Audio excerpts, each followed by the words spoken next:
বন্ধুরা চাল ধুয়ে রেডি করে নিয়ে চাল ভিজিয়ে রেখেছি, আধ ঘন্টা ভিজিয়ে রাখবো, তারপর ভাত বসাবো। একদম ঝরা ঝরা ভাত হবে। এটা জিরাকাঠি চাল, বেশিক্ষণ লাগে না হতে।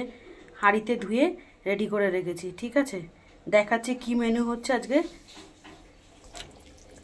এই দেখো বন্ধুরা, একটা নতুনত্ব মাছের রেসিপি তোমাদের সাথে শেয়ার করতে চলে আসলাম। মাছটা হচ্ছে ভাঙন মাছ। মাছটাকে ধুয়ে পরিষ্কার করে হালকা করে ভেজে নিয়েছি এপিঠ ওপিঠ, নুন হলুদ মাখিয়ে, ঠিক আছে। তারপর কড়াইতে জিরে ফোড়ন দিয়ে, এটা আলু ভেন্ডি দিয়ে করছি, এতে কিন্তু টমেটো কুচি দিইনি। কিভাবে করছি তোমাদের সাথে শেয়ার করছি। কড়াইতে তোমার তেজপাতাও দিন, তাহলে এই মাছের গন্ধটাই চলে যাবে। শুধু জিরে ফোড়ন, দুটো কাঁচা লঙ্কা ফোড়ন দিয়েছিলাম। তারপর আলুটা আর ভেন্ডিটা দিয়ে দিয়েছি, ভালো করে সাঁতলে নিয়েছি। নিয়ে এখানে ধনে বাটা, কাঁচা লঙ্কা বাটা, একটু নুন, একটু হলুদ দিয়ে ভালো করে ভেন্ডিটাকে সাঁতলে নিয়েছি। আর একটু 2-4টে চিনির দানা এইভাবে দিয়ে ভালো করে ভেন্ডিটাকে সাঁতলে নিয়ে তারপরে দিয়েছি হচ্ছে একটু নুন, একটু মিষ্টি, স্বাদ অনুযায়ী সব কিছু দিয়ে ভালো করে কষিয়ে নিয়েছি।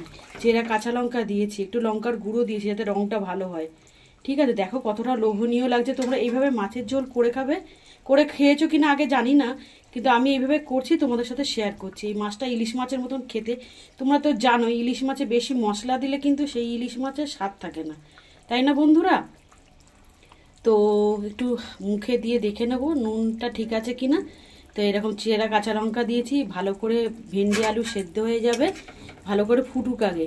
মাছটা জাল যত হবে তত টেস্ট হবে। মোটামুটি 80% আলু সেদ্ধ হয়ে গেছে। আবার ঢাকা চাপা দিয়ে দেবো। তোমরা এভাবে করে খাবে কিন্তু অবশ্যই। কেমন লাগলো রেসিপিটা কমেন্ট করে জানাবে, ঠিক আছে। তো আবার ঢাকা চাপা দিয়ে দিচ্ছি। আর হচ্ছে দেখো কচুর লতি, দেশি কচুর লতি। কে কে ভালো খাও কমেন্ট করে জানাবে। আমার ভীষণ ভালো লাগে কচুর লতি, অনেক দিন পরে খাচ্ছি। ডাক্তারে বারণ করে দিয়েছিল আমাকে যে আপনি একদম কচু জাতীয় জিনিস একদম খাবেন না, আমার অ্যালার্জেটিক প্রবলেম আছে। তো কিন্তু কি করবো বন্ধুরা, মাঝে মধ্যে এই জিনিস খেতে ভীষণ লোভ করে, তাই না। আর এটা সব কিছু দিয়ে ছোটো ছোটো তেলাপিয়া মাছ দিয়ে আমার মা করতো, দারুণ লাগতো খেতে বন্ধুরা। তোমরা খেয়েছো কিনা সেটাও জানাবে। তো আজকে চিংড়ি মাছ দিয়ে করছি। দেখো কি কি কেটে নিয়েছি। কেটে নিয়ে হচ্ছে রসুন কুচি, পেঁয়াজ কুচি, কাঁচা লঙ্কার চেরা আর একটা টমেটো কেটে নেবো।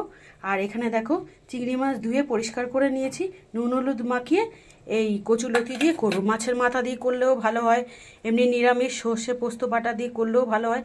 কে কিভাবে খাও কমেন্ট করে জানাবে। আর ভেন্ডি দিয়ে মাছের ঝোল তোমরা আগে কোনোদিন খেয়েছো কিনা জানি না। আমি তো রাঁধুনি ফোড়ন দিয়ে তোমার চারা মাছ বলতে বাটা মাছ, তেলাপিয়া মাছও করেছি। আজকে এই ভাঙন মাছটা করলাম।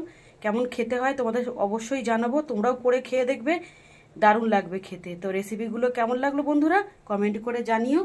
আর আমার ভিডিওগুলো যদি তোমার ভালো লেগে থাকে, আমার রান্নাগুলো তোমাদের যদি ভালো লেগে থাকে, আমাকে সাবস্ক্রাইব করে আমার পাশে থেকো। তোমাদের ভালোবাসা ছাড়া আমি চলতে পারবো না বন্ধুরা। Love you all. আর একটু ধৈর্য ধরে আমার ভিডিওটা দেখো, ভালো লাগবে তোমাদের, তাই না বন্ধুরা। তো রাখি এখানে, দেখা হবে অন্য কোনো ভিডিওতে অন্য কোনো রেসিপি নিয়ে। Tata bye. সবাই পাশে থেকো না, প্লিজ আমার ভিডিওগুলো একটু তোমরা দেখো।